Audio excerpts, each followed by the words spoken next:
आप जाकर देखिए वहां पे जौहरी स्थल में किस तरह कूड़ा डाला जा रहा है, कचरा डाला जा रहा है, मांस डाला जा रहा है, केवल हमें अपमानित करने के लिए। अशरफ अली खान तो कह रहे हैं कि ये उनकी पैतृक संपत्ति है। तो प्रमाण दिखा दें, पैतृक संपत्ति कहाँ से आती है? भाई जलाल खान अफगानिस्तान से आए थे। चाहिए अगर जांच उसके फेवर में आती है तो किला उसका है, नहीं तो किला हिंदुओं का है। उसमें कोई हमारे पूर्वज उनके अस्थियों का विसर्जन न कर पाए, और अगर हम भी अपने पूर्वजों के अस्थियों का विसर्जन न कर पाए तो यह हमारा जीवन भी निराधार है।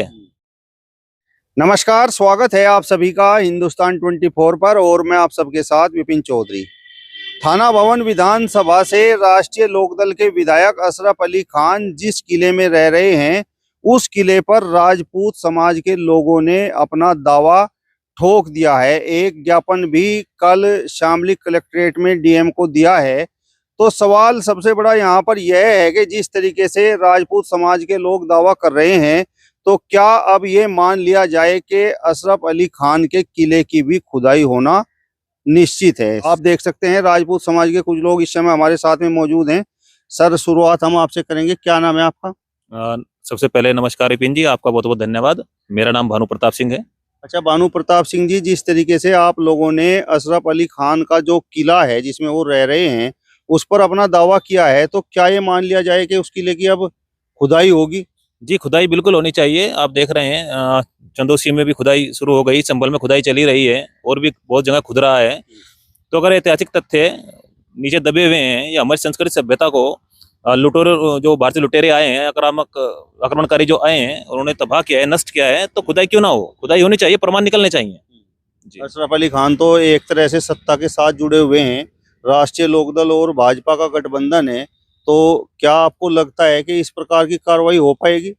देखिए, गठबंधन है, सत्ता से जुड़े हुए हैं, हमें तो उससे कोई मतलब नहीं है। हम चाहते हैं सत्य सामने आए, और सत्य तो आना ही चाहिए, हर जगह आ रहा है, तो इसका राजनीतिक इसे पहलू नहीं बनाना चाहिए।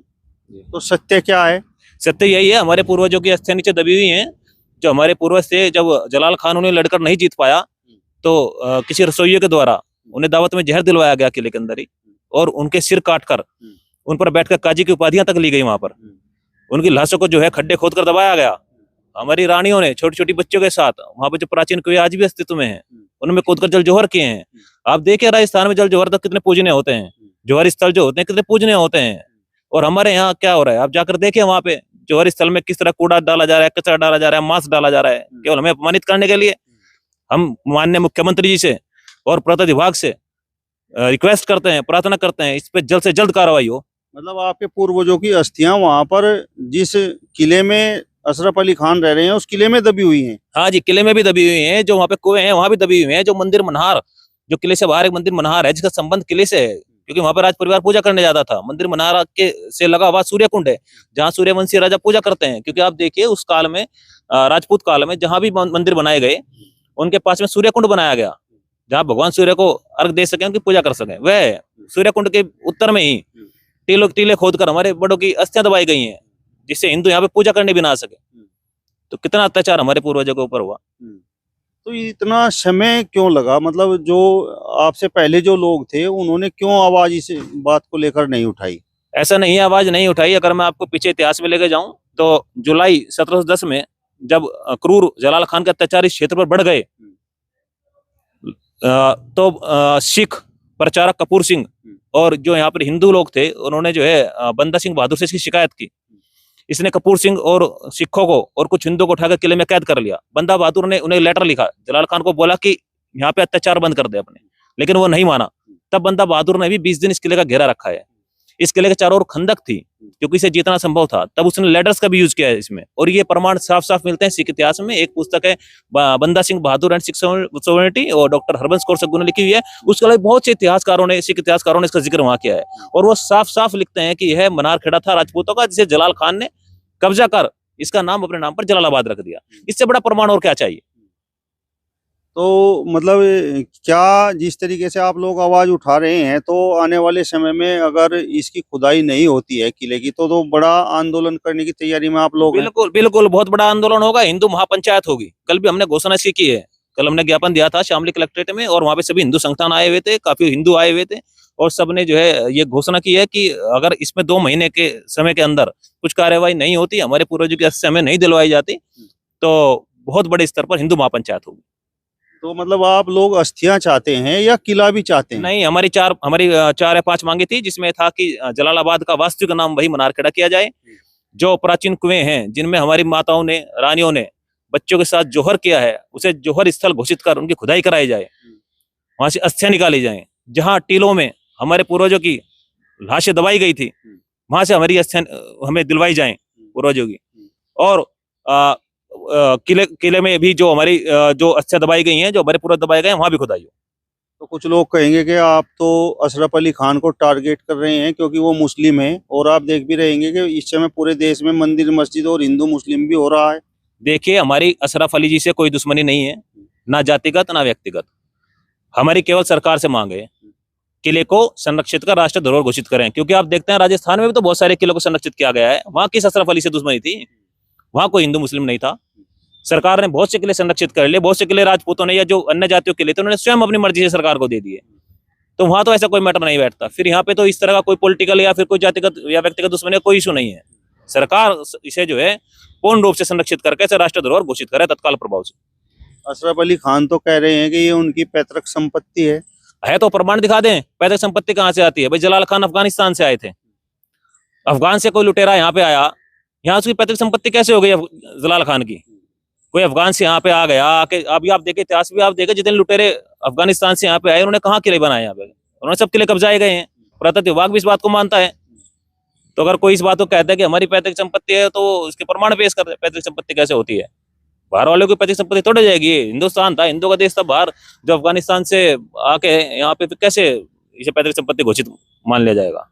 तो इस हिसाब से तो पठानों के पास इस देश में जितने किले हैं वो सब कब्जाए हुए हैं। जांच होनी चाहिए,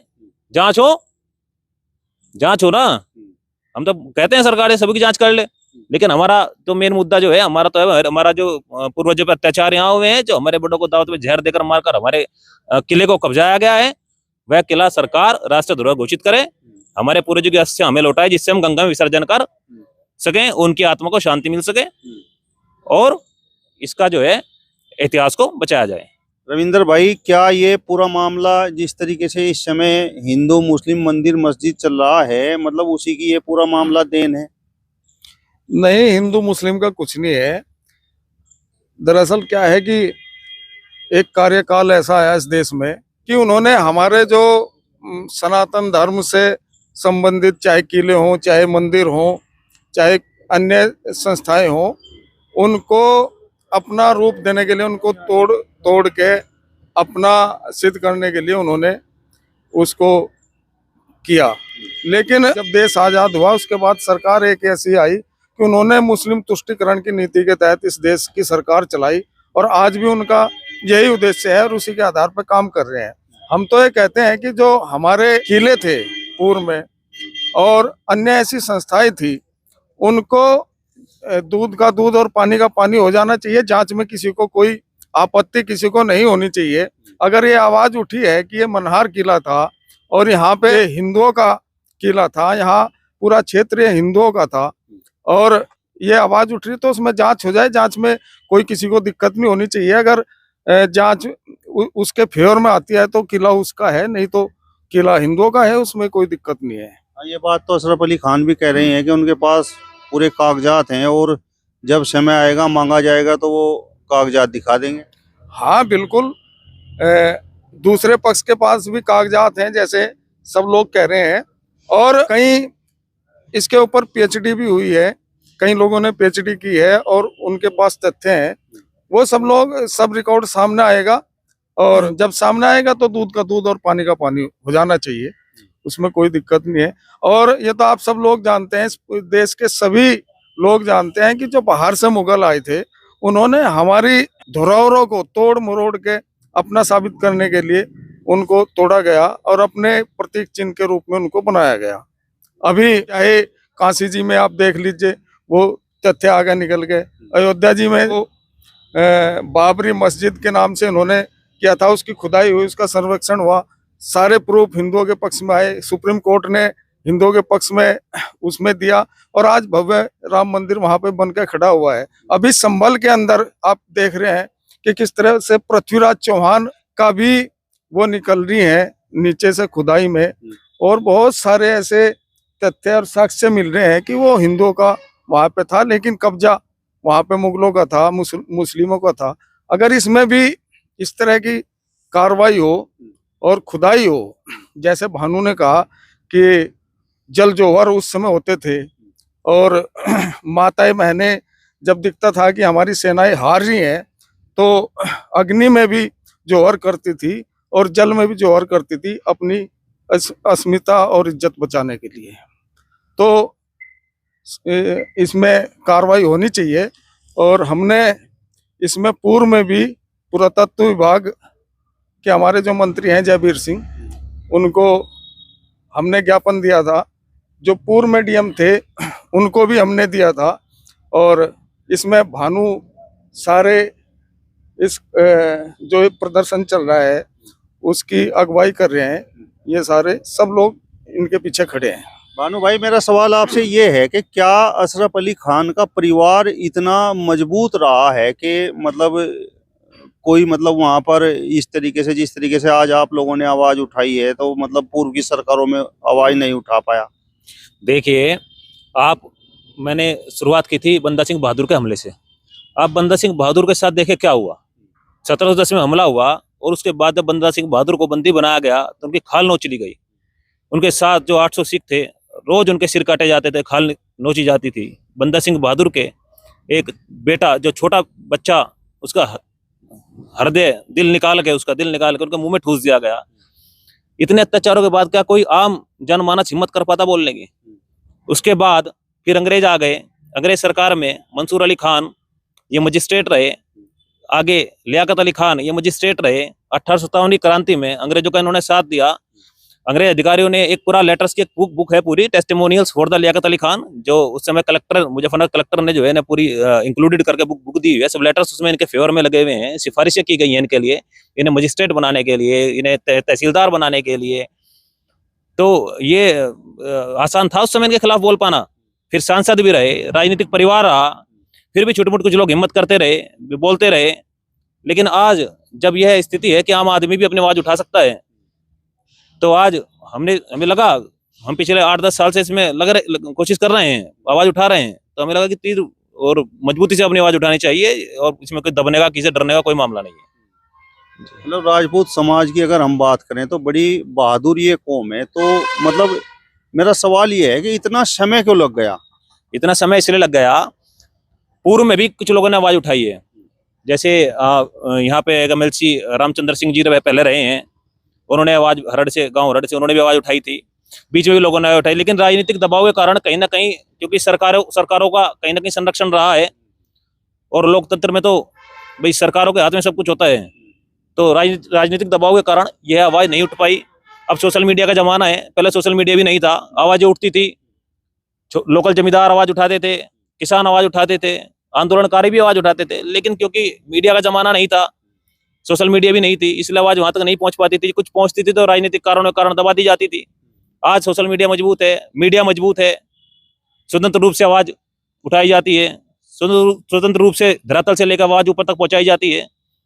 मतलब अब आप लोगों ने ठान लिया है कि भाई किले की खुदाई होगी और वहां से आपके पूर्वजों की अस्थियां निकलेंगी और उन्हें आप लोग हरिद्वार गंगा में विसर्जित करेंगे। देखिए, एक हिंदू के लिए ये बहुत बड़ी दुर्भाग्य की बात होती है अगर वो अपने पूर्वजों की अस्थियों का विसर्जन भी न कर पाए।